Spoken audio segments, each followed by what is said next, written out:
My name is Tracy Gary, and I'm a volunteer and also a donor and someone helping to do development for the organization of InSpirit, one of Marin County's just most wonderful organizations that few people know about. So today you're going to hear a little bit, only 10 minutes worth of a few questions just to give you enhance what some of the information that we've sent you already.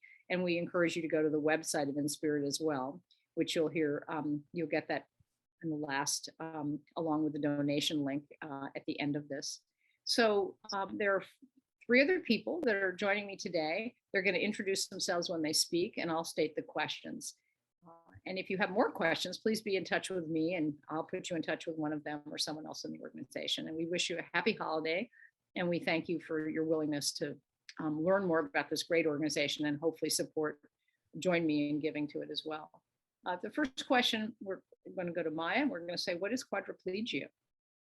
Yeah, so I'm Maya. I am the executive administrator for InSpirit, and quadriplegia is really loosely defined as affecting all 4 limbs. So our clients are people who have spinal cord injury or neurological disorders that causes them to not be able to fully use all 4 limbs. Most make use of electric wheelchairs or other assistive devices. While some clients are able to move their arms, they might not have fine motor skill in their hands and things like that. Fantastic. Thank you so much. Yeah. And what is InSpirit's history and the unique position in the social services and disability community of Marin? Jonathan, share your wisdom, please. Thank you. My name is Jonathan Frieman, and I've been president of the board for a long time, more than 20 years, and also the executive director now. We've been, for 35 years, the only nonprofit which raises funds for people with quadriplegia and gives it to them so they may purchase more in-home caregiving hours than the 283 hours per month that the state provides them. And that is very unique, and it really helps the folks avoid the decision between care and food very often. Hey, Jonathan, let me ask one more question, because you mentioned this 238 per month of hours. How many hours a month does a person with quadriplegia, given that they can't take care of themselves, need? It's a total hours. Oh, the people with quadriplegia need close to full-time care. And so to that end, we've expanded our services over the last couple of years in helping people qualify for a waiver program, which almost doubles the hours you get from IHSS, but you need to qualify with a low income on that.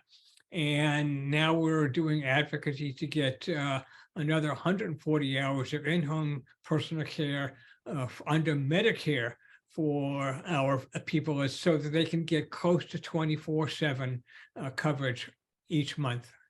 So 24/7 is how many hours in a month? Because right now they've got 283. Well, 720. So the 283 is from IHSS. Another 300 from WPCS gets you up to about 583. We have 40 or thereabout. And then another 140 will get you over 720 per hours per month. So the 140 you're trying to get is from Medicare right now. So everybody supporting any donation that people make really supports people who are desperately in need of care, which is a really important thing. Thank you. So great. Brian, describe a day for a person with quadriplegia, and please share your own personal experience also. Hello, my name is Brian Jacobson. I'm the communications director at InSpirit, and I also have quadriplegia as a result of a skiing accident in 2004. The level is a C3-4, which is quite high, and I do have some movement, but I lack the fine motor skills to care for myself. So I require 24/7 care to help me with my activities of daily living. A day typically starts out at 7 in the morning. I wake up with severe nerve burn as one of the effects of my accident. I take medication 4 times a day to help reduce the pain. Some days the pain is severe enough where I don't want to get out of bed for quite a while. If I'm having a good day, it'll take 3 hours from the time I wake up to the time I get into my wheelchair and I'm ready to start my day. And then I'm usually at my computer throughout the day, standing, exercising. Also, I require range of motion, which is stretching my arms and legs so that they don't become more restrictive. That requires probably an hour a day. And then the night routine, which takes another couple hours to get ready for bed. So it takes up a... Do you cook your own food? Do you shop and cook your own food, or what, someone has to help? Oh no, my caregivers, they run all my errands, they cook all my food, they bathe me, they feed me, they dress me. I mean, without my care, I wouldn't be able to survive. So it's a 24/7 job. Thank you. And it requires 2 different caregivers. Because I would burn out otherwise 7 days a week, and that's a lot.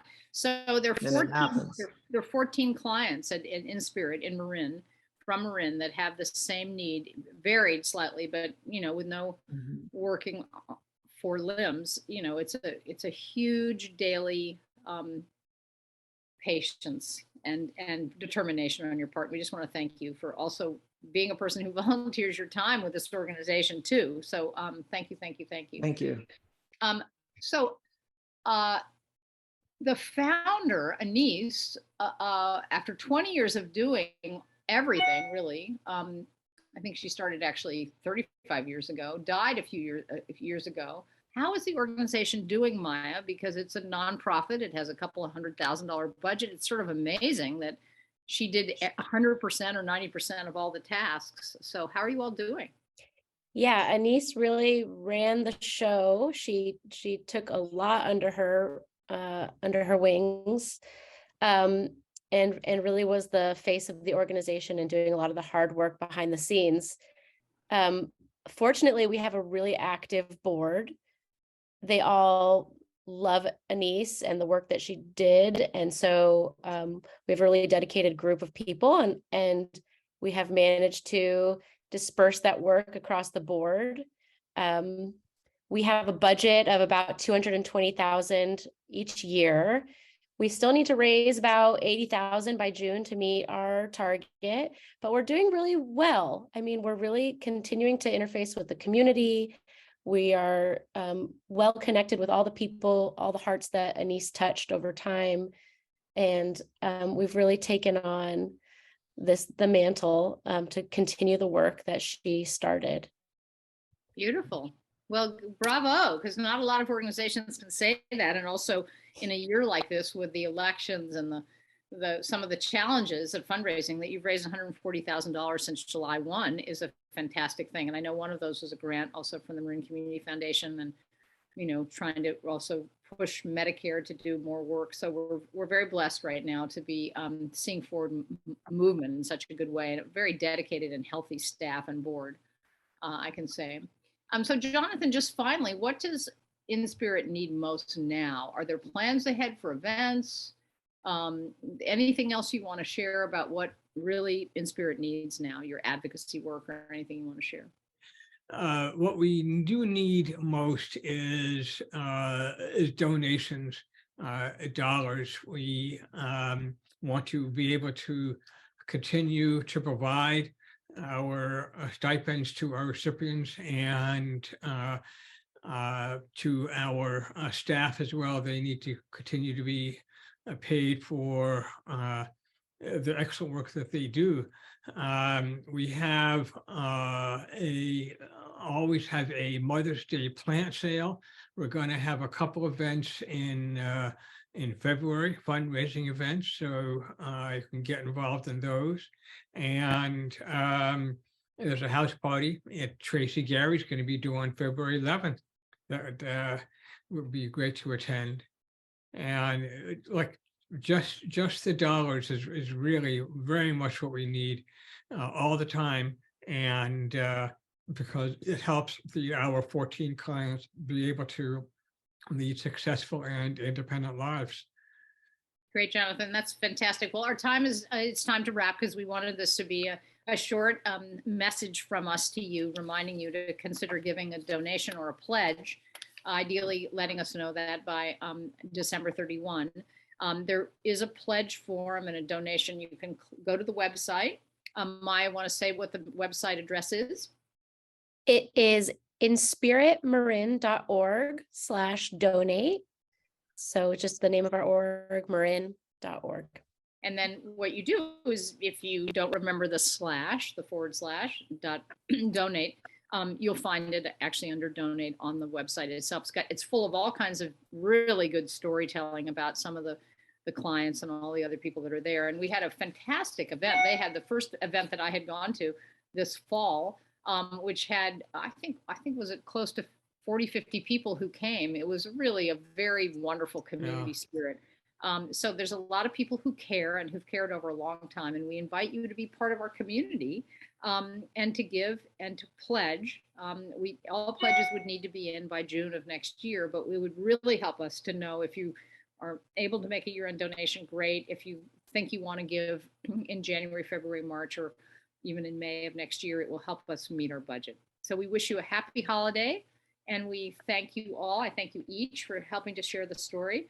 And next year, we'll continue to keep in touch with you to invite you to be part of our work. Thank you.